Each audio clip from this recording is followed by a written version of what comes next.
We have come to the end of WandaVision. I've wanted to talk about the show ever since the first 2 episodes. It's time for my full series review.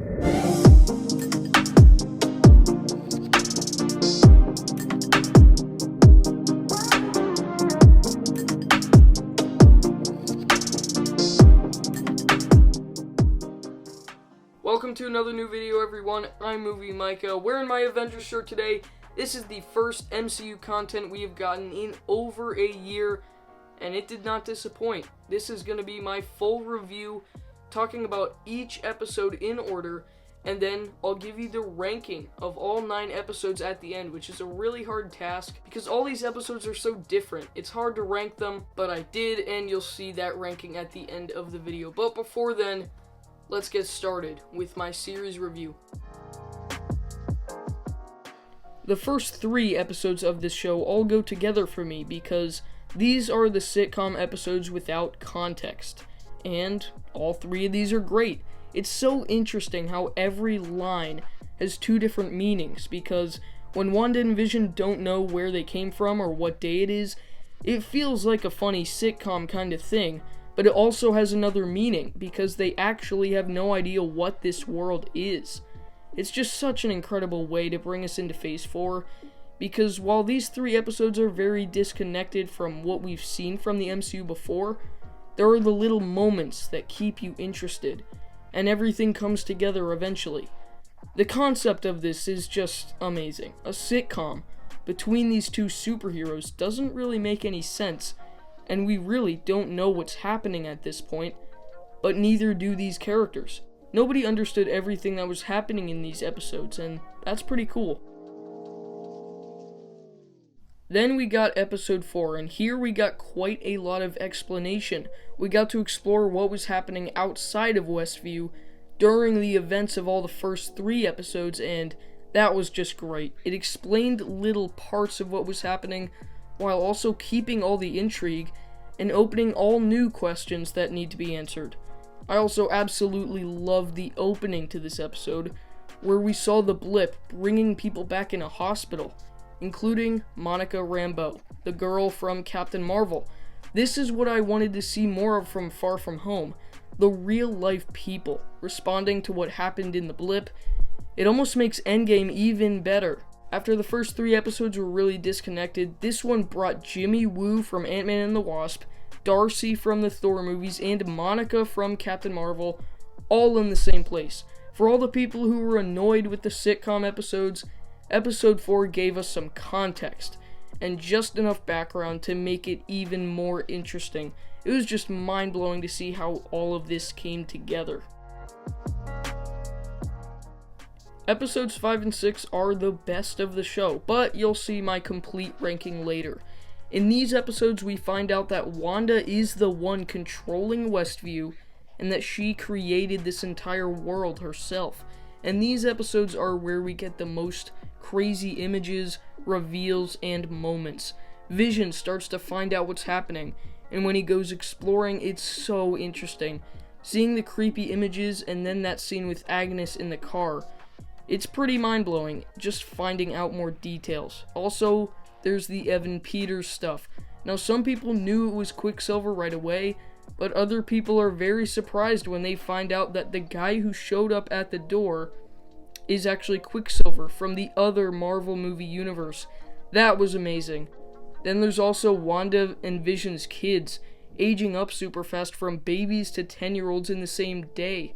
All of it is so mysterious, random, and interesting.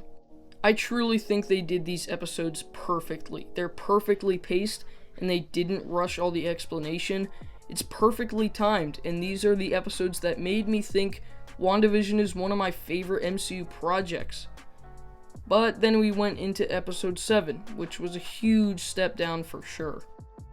This episode made me nervous about what they were going to do next. The comedy was honestly embarrassing and unfunny.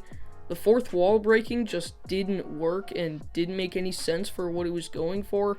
And coming right after 5 and 6, this was a throwaway episode where really nothing interesting happened until the kind of final reveal.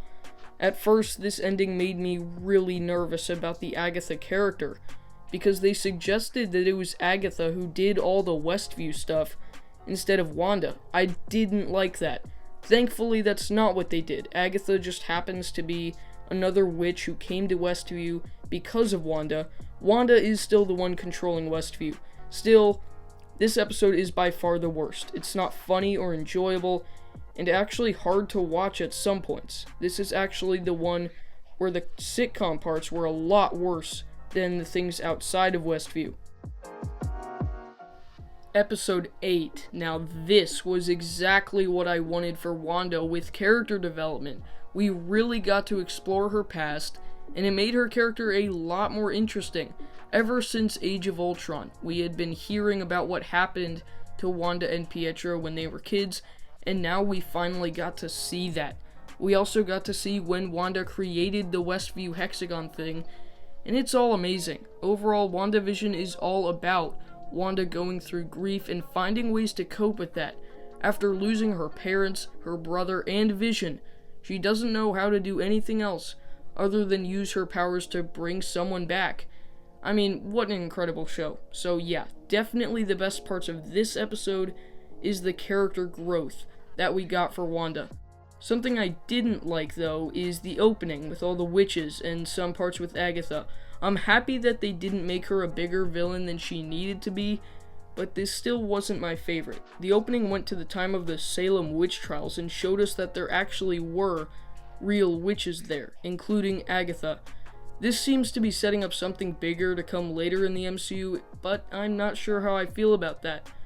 Other than the opening, this is a phenomenal episode that made me like Wanda a lot more as a character. Ah yes, the perfect finale. I know a lot of people were disappointed with this finale, but I was not at all. I have a habit of liking the finales of TV shows the best, because I just love satisfying conclusions. And this is definitely a satisfying conclusion. What they did with Agatha in this episode, I was actually okay with. What they did with Vision and that other Vision, I absolutely loved. And what they did with Wanda was perfect, and actually a little bit emotional. So, a lot of you know that I despise Wonder Woman 84. One reason for that is Steve Trevor. They brought him back to life only to kill him again and try for another emotional moment, which was a copy of the one they had in the original, and it didn't work at all. That kind of seems like what they did with Vision here. He died in Infinity War, they brought him back in this show, and had another sad moment of him dying again. The difference between those two is everything. Marvel knew how to earn this second death for Vision, because the whole show is about Wanda wanting him back.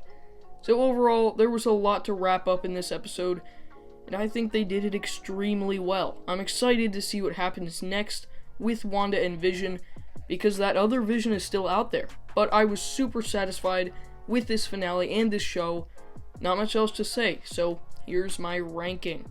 So, at number 9, I have Episode 7, titled Breaking the Fourth Wall. At number 8, I have Episode 3, Now in Color. Number 7 is Episode 2, titled Don't Touch That Dial. Number 6 is Episode 1, filmed before a live studio audience. Making the top 5 is Episode 4. Number 4 is Episode 8, titled Previously On. In the top 3 is the series finale, Episode 9. Number 2 is Episode 5, on a very special episode. And my favorite episode of WandaVision is 6, the all-new Halloween Spooktacular. So, where would this rank with my favorite MCU projects? I think it might just be in my top 5, because it's so different and creative, and made Wanda a much better character. So yeah, I absolutely love this show. I don't watch a ton of TV shows, but this is one of my favorites as of now. Thank you all for watching my WandaVision review. This is one of my favorite TV shows at the moment, up there with Stranger Things and Doctor Who, because Marvel, the MCU just continues to surprise me. They have some weak films for sure, but their first Disney Plus TV show absolutely blew me away, and even though WandaVision is done, we still got Falcon and the Winter Soldier coming right up. Anyway, thanks for watching, and I'll see you all next time.